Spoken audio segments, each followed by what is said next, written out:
السلام علیکم میرے پیارے ریڈرز اور لسنرز، حاضر ہوں رکیب الفت کی قسط نمبر 7 لے کے 1000 سبسکرائبر اسپیشل۔ آپ لوگوں کا بہت بہت بہت شکریہ۔ آہستہ چلو اشما، ابھی تو مکمل صحتیاب نہیں ہوئی ہو۔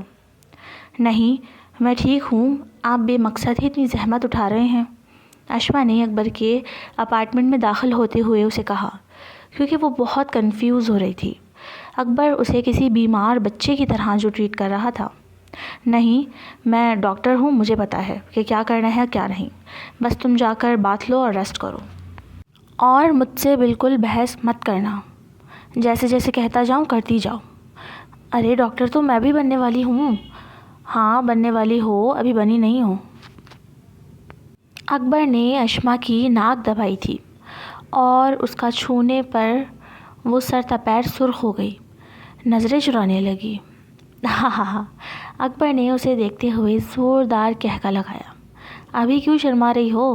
آگے ایسے بہت سے موقع آئیں گے کہ تمہیں شرمانا پڑے گا۔ چلو شاباش، اب جاؤ۔ ہاسپٹل میں الگ الگ قسم کے بہت سے جراثیم ہوتے ہیں، تو وہاں سے آ کر خود کو صاف کرنا بہت ضروری ہے۔ یہ کہہ کر اکبر کچن کی طرف گیا اور اشما نہ چاہتے ہوئے بھی اس کے روم میں۔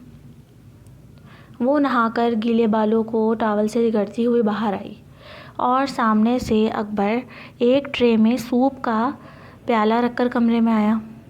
چلو یہ فنش کرو تم، میں آ رہا ہوں فریش ہو کر۔ اشما نہ چاہتے ہوئے بھی وہ سوپ لے کر بیٹھ گئی اور گھوٹ گھوٹ پینے لگی۔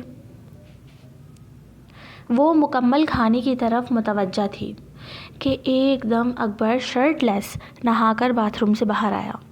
ایک لمحے کو تو اشما کی نظریں پلٹنا بھولی تھیں۔ اس کا بھیگا وجود، چوڑا سینہ، ورزشی جسم، شیو اور سر کے گیلے بال، سنجیدہ کھڑے نین نقش۔ کیا کوئی ڈاکٹر اتنا بھی خوبصورت ہو سکتا ہے؟ وہ تو کوئی ہیرو لگ رہا تھا۔ اشما نہ جانے کیوں لیکن بڑی محویت سے اسے دیکھ رہی تھی، جبکہ اکبر تو مگن سا الماری تک پہنچا اور شرٹ نکال کر پہن لی۔ پھر جب وہ پلٹ کر اشما کی جانب آنے لگا تو وہ سٹ پٹا کر اس کیفیت سے باہر آئی اور سوپ کی طرف نظریں کیں۔ اس کی دل کی حالت کچھ عجیب ہو رہی تھی۔ ہاں بھائی کیسا لگا؟ کھانے کے قابل تو ہے نا؟ اکبر نے کہتے ہوئے بے تکلفی سے اسی کے چمچ سے ایک نوالا چکھنے کی غرض سے اپنے منہ میں ڈالا۔ اشما تو دیکھ کر رہ گئی۔ کتنی بے فکری سے اشما کا جھوٹا چمچ استعمال کر لیا تھا۔ یہ تو صحیح بن گیا یار، ایک پاکستانی شیف کی ریسیپی سے بنایا ہے۔ وہ اپنی کارکردگی پہ خوش ہو رہا تھا۔ جی بہت اچھا بنا ہے۔ اشما نے مسکراتے ہوئے اس کی تعریف کی۔ ہاں تو تمہیں سیپسس ہوا تھا، اکبر نے اسے اس کی طبیعت کے حوالے سے بتایا، اور وہ کافی دیر تک آپس میں باتیں کرتے رہے۔ پھر ایک ہفتہ وہ ساتھ رہتے رہے۔ اشما کو تو لگ رہا تھا کہ یہ اس کا اپنا گھر ہو، کیونکہ اکبر صبح ہی ہاسپٹل چلے جاتا، پھر یونیورسٹی، اس کے بعد گھر آتا تو اس کے چہرے پر اشما کو دیکھ کر مسرت و مسکراہٹ پھیل جاتی۔ آج بھی وہ دونوں ایک دوسرے کے مقابل بیٹھے پڑھائی کر رہے تھے کہ اچانک لائٹس بند ہو گئیں۔ باہر بارش ہو رہی تھی، لیکن یہ امریکہ تھا، پاکستان نہیں کہ ایک پانی کی بوند ٹپکنے پر ہی لائٹس 2 دن کے لیے گل ہو جائیں۔ اکبر کو بہت حیرت ہوئی کہ یہ کیا ہوا۔ اس کا فون بیڈ روم میں تھا۔ وہ اندازے سے بیڈ روم تک جانے کو کھڑا ہو گیا۔ سر میں آپ کے ساتھ چلوں گی، مجھے ڈر لگتا ہے۔ یہ کہتے اشما بھی اس کے ساتھ ہی کھڑی ہو گئی۔ پھر وہ بیڈ روم پہنچے۔ موبائل نہ جانے کہاں رکھا تھا جو مل کر نہیں دے رہا تھا۔ اشما نے بھی سائڈ ٹیبل پر ہاتھ مارے لیکن فون نہ مل سکا۔ پھر ایک دم ہی اشما کے پیر کے اوپر کچھ رینگا۔ اسے لگا کوئی کیڑا ہے۔ وہ ایک چیخ کے ساتھ اکبر کے ساتھ جا لگی۔ یہ سب بے ساختہ ہی ہو گیا تھا۔ کئی لمحے دونوں یوں ہی کھڑے رہے۔ پھر اشما نے ہلکے سے اس سے دور ہونے کی کوشش کی، لیکن اکبر نے اسے کمر سے تھام لیا۔ دونوں کے چہرے انتہائی قریب تھے۔ ایک تو یہ تنہائی، اوپر سے مقابل کے لیے دل میں محبت کے جذبات۔ اکبر کے لیے خود پر قابو کرنا مشکل ہو گیا تھا۔ وہ اس کے ہونٹوں کے بے حد قریب ہو گیا۔ اشما نے بھی اپنی آنکھیں بند کر لی۔ پھر ایک دم ہی کمرے میں روشنی ہو گئی اور اکبر جھٹکے سے اس سے دور ہوا۔ اشما نے بھی آنکھیں کھول لیں۔ پھر وہ ایک لمحے کے لیے وہاں رکا نہیں، کمرے سے باہر نکلتا چلا گیا۔ اشما خود ایک عجیب سی کیفیت کا شکار تھی۔ یہ سب اچانک کیا ہو گیا تھا؟ اشما کو پیر پر پھر کچھ محسوس ہوا۔ دیکھنے پر پتہ چلا قالین کا دھاگا تھا۔ یا اللہ، میں کتنے بڑے گناہ کا مرتکب ہونے لگا تھا۔ تیرا شکر ہے تو نے مجھے اس گناہ سے بچا لیا۔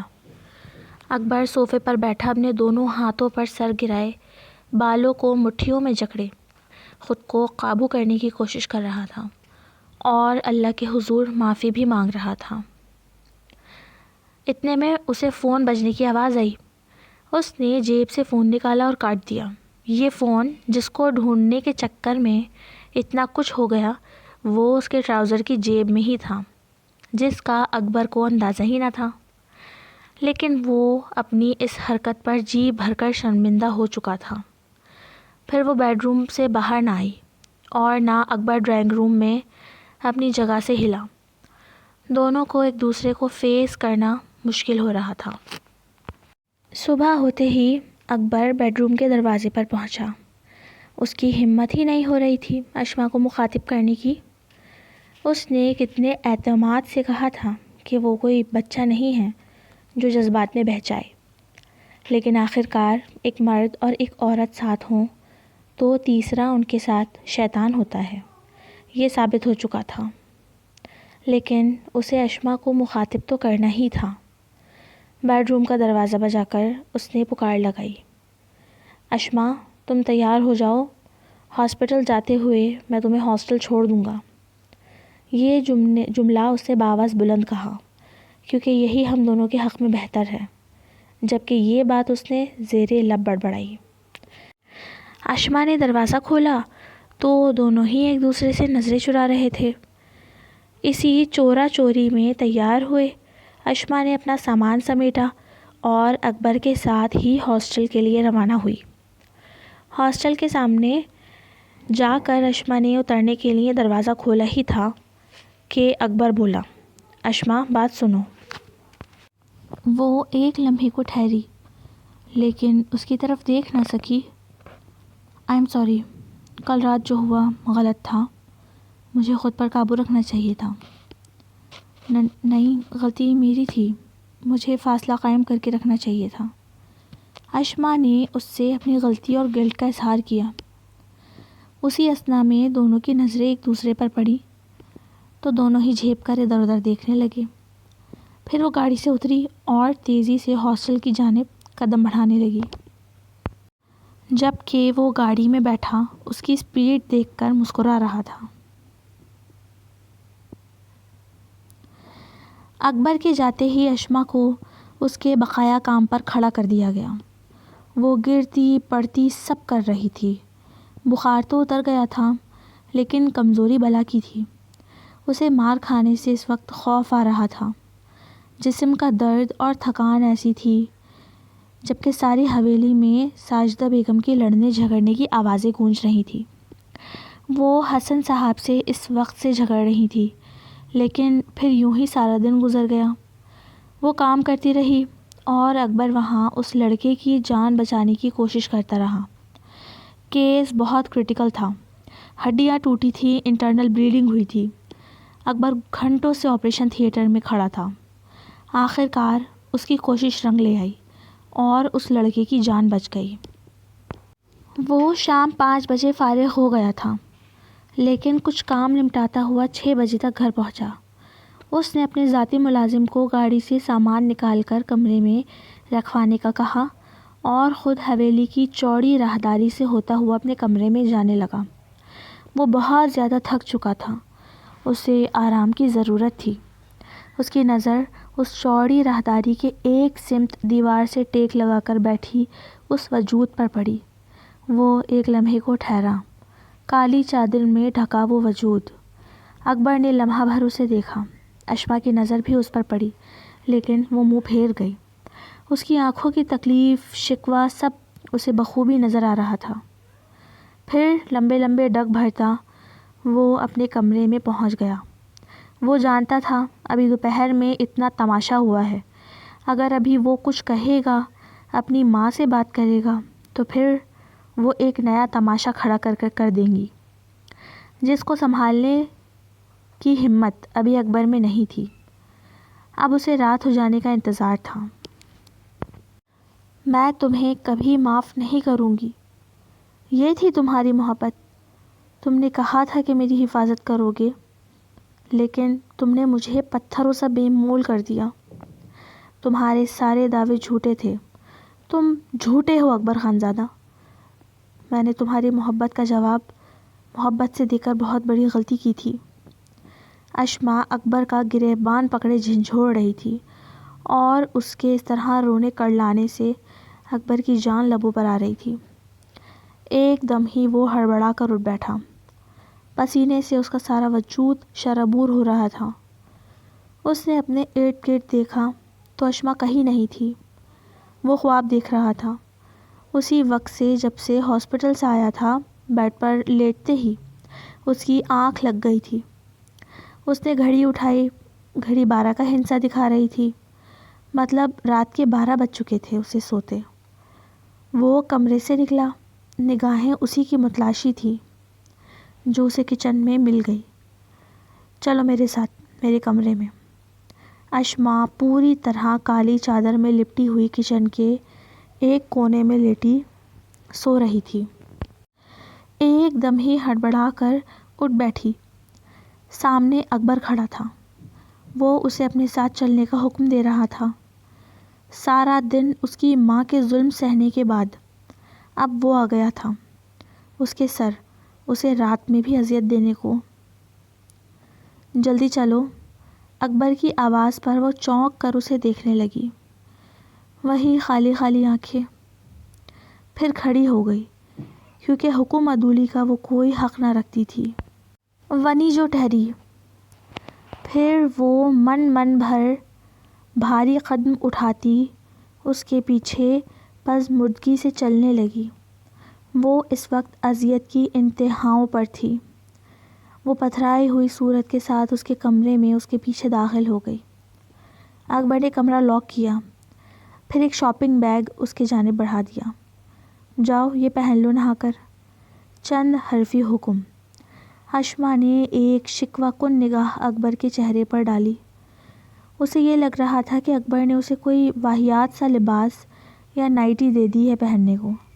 اسے اس سے شدید نفرت محسوس ہو رہی تھی، جو اس کی بے بسی کا بھرپور فائدہ اٹھا رہا تھا اور اسے قابل استعمال شے کی طرح ٹریٹ کر رہا تھا۔ وہ شاپر اس کے ہاتھ سے لیتی باتھ روم میں بند ہو گئی۔ نہا کر جب اس نے وہ شاپر کھولا تو اس کی حیرت کی انتہا نہ رہی، کیونکہ اس میں کوئی نازیبا بے باک نائٹی نہیں تھی، بلکہ ایک بہت نرم و ملائم خوبصورت سا ریڈ جوڑا تھا، کاٹن کی ہلکی پھلکی فراک اور ٹراؤزر۔ اس نے وہ کپڑے پہن لیے اور نکھری نکھری سی باہر آئی۔ شاید اکبر جانتا تھا کہ اس کی ماں نے اس کے نہانے پر بھی پابندی لگا رکھی ہے۔ باہر آتے ہی اس کی ناک پر بہت اشتہار انگیز خوشبو ٹکرائی، جبکہ اکبر تو اسے بس دیکھتا رہ گیا تھا۔ ادھر آؤ، اکبر نے اسے اپنے پاس بلایا۔ وہ اس وقت روم میں ہی موجود صوفے پر بیٹھا تھا، جبکہ اس کے سامنے ٹیبل پر مزے کے کھانے رکھے تھے۔ اشما اس تک پہنچی تو اپنے سامنے اتنا لذیذ کھانا دیکھ کر اس کے حلق میں گلٹی ابھر کے معدوم ہوئی اور آنکھیں آنسوؤں سے بھر گئیں۔ بیٹھو اور کھانا کھاؤ، اکبر نے اسے کہا۔ وہ اس کی زرد رنگت، سوکھے پھٹے ہوئے ہونٹ، آنکھوں کے گرد سیاہ حلقے دیکھ کر بہت تکلیف محسوس کر رہا تھا۔ ان چند مہینوں میں سوکھی روٹی اور پانی پر گزارا کرنے سے اس کی صحت بہت خراب ہوئی تھی۔ اشما کا اپنے آنسوؤں پر بالکل اختیار نہیں رہا تھا۔ بل اس کے آنسو بہہ رہے تھے، جبکہ وہ نفی میں گردن ہلا رہی تھی۔ اکبر نے اس کا ہاتھ پکڑ کر اسے اپنے برابر میں بٹھا لیا، جبکہ اشما کی ہچکیاں بندھی تھیں، جو ابھی تک ظلم پر ایسے نہ روئی تھی، آج اس نرمی اور احسان کی وجہ سے اس کا دل بھر آیا تھا۔ پھر اکبر نے اسے زبردستی اپنے ہاتھ سے چند لقمے کھلائے اور اس کے آنسو بھی صاف کیے۔ بس اس نے تھوڑا سا ہی کھا کر اکبر کا ہاتھ روک دیا۔ جاؤ تم جا کر بیڈ پر بیٹھو، میں آ رہا ہوں، اکبر کا کہنا تھا کہ اشما پھر یہ سوچنے لگی کہ اب اپنا مطلب نکالیں گے۔ وہ بے دلی سے اٹھ کر بیڈ پر جا بیٹھی، لیکن پھر جو منظر اس کی آنکھوں نے دیکھا اس کی تو روح ہی فنا ہونے لگی۔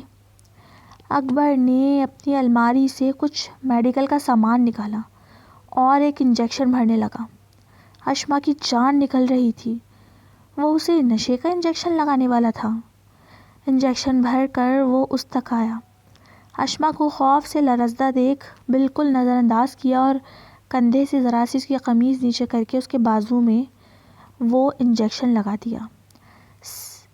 اشما کے لبوں سے سسکی برآمد ہوئی۔ پھر اس کے ساتھ کیا ہوگا؟ اب اس کے ساتھ کیا ہوگا؟ اشما کا سر چکرانے لگا، اسے لگ رہا تھا کہ ارد گرد سارا کمرہ گھوم رہا ہے۔ پیر اوپر رکھو، اکبر نے اسے پیر اپنی گود میں رکھنے کا کہا تھا۔ اس کے ہاتھ میں مرہم جیسی کوئی چیز تھی۔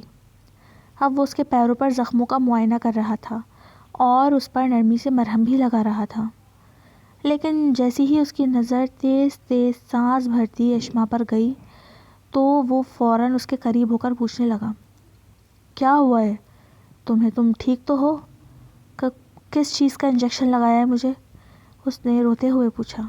طاقت کا، اکبر کا کہنا تھا۔ اشما نافہمی سے اسے دیکھنے لگی۔ ہاں طاقت کا ٹیکہ لگایا ہے، اتنے دن سے خوراک نہ ملنے کی وجہ سے انٹرنل ویکنس ہو گئی ہے تمہیں۔ اشما کی طبیعت ایک دم ہی بحال ہوئی تھی، اسے یقین نہیں آ رہا تھا یہ کیوں میرے ساتھ نیکی کا سلوک کر رہے ہیں۔ وہ بس سوچ ہی سکی، پوچھا نہیں۔ چلو سو جاؤ اب تم، اکبر نے شانوں سے پکڑ کر اسے لٹایا اور اس پر بلینکٹ اچھے سے پھیلا دیا۔ آج مہینوں بعد اسے تکیے پر سر رکھ کر سونا نصیب ہوا تھا۔ وہ مسلسل رو رہی تھی اور اپنے رب کا شکر کر رہی تھی۔ وہ پہلے بھی ناشکری نہیں تھی، لیکن اب اور بھی اسے ان چھوٹی چھوٹی نعمتوں کی اہمیت کا اندازہ ہو گیا تھا۔ تھوڑی دیر میں اسے اپنے برابر میں کسی کے لیٹنے کا احساس ہوا۔ اس نے آنکھیں بند ہی رکھی۔ وہ بالکل سکڑ کر کروٹ لیے لیٹی تھی۔ اکبر اس کے پاس بالکل اس کے قریب ہو کر لیٹا اور اس کا سر اٹھا کر اپنے ہاتھ پر رکھ کر اسے مکمل اپنے حصار میں بھر لیا۔ اشما نے آنکھیں نہ کھولی۔ اکبر نے اس کے ماتھے پر نرمی سے لب رکھے۔ آنکھیں تو کھولو، میں جانتا ہوں تم جاگ رہی ہو۔ یار ایک بات بتاؤ، تمہارے پاس کوئی ایکسیڈنٹ کا کیس آئے تو کیا ہینڈل کر لو گی؟ اشما نے آنکھیں کھولی تھی۔ وہ ایک دوسرے کے انتہائی قریب تھے، دونوں کے چہرے 2 انچ کے فاصلے پر تھے۔ وہ کچھ سوچنے کے انداز میں اس کی طرف دیکھنے لگی۔ بولو، جنرل فزیشین ہو نا تم؟ تو اگر ایمرجنسی میں کسی کا آپریٹ کرنا پڑے تو؟ جیسا کہ وہ سوچنے کے انداز میں بولا، کوئی اسٹک پریگننسی آ جائے اور کوئی آپشن نہ ہو تو کیا کرو گی؟ وہ اس سے اس کے مطلب کی باتیں کر رہا تھا۔ وہ بخوبی جانتا تھا کہ اشما اس کا جواب دیے بغیر نہیں رہ پائے گی۔ میں ہینڈل کر لوں گی، مجھے 3rd ڈگری ٹیئرنگ آپریٹ آتا ہے، میں دونوں ماں اور بچے کو بچا سکتی ہوں۔ اچھا، اور اگر آکسیجن لیول نہ آ رہا ہو یا ہارٹ بیٹ میں مسئلہ ہو جائے تو؟ اکبر اسے اپنی باہوں میں بھر کر صرف اور صرف اسے نارمل کرنے کی خاطر ہی یہ باتیں کر رہا تھا، جس میں کافی حد تک کامیاب بھی ہو گیا تھا۔ وہ ہلکے ہلکے بول رہی تھی، اسے باقاعدہ پروسیجر سمجھا رہی تھی۔ اکبر نے اس کا سر اپنے سینے پر رکھا اور اس کا ہاتھ اٹھا کر اپنے پیٹ پر رکھ دیا۔ اب یہاں بتاؤ، مثال کے طور پر یہ ہے پیشنٹ کا پیٹ، اب کیا کرو گی؟ پہلے تو اس نے ہاتھ ہٹایا۔ اکبر نے پھر اس کا ہاتھ اپنے اوپر رکھ دیا۔ بتاؤ یار جلدی، لگتا ہے یہ سب بھول گئی ہو تم۔ نہیں مجھے سب یاد ہے۔ پھر اشما اپنا ہاتھ اور انگلیوں کی مدد سے سب بتاتی رہی۔ ایسے ہی باتیں کرتے کرتے دونوں کب سو گئے پتہ ہی نہ چلا۔ To be continue. AW the novels. Don't copy my novel. Do like, share and subscribe. Comment کرنا نہ بھولیں. پھر ملتے ہیں انشاءاللہ نیکسٹ ایپیسوڈ میں. اللہ حافظ.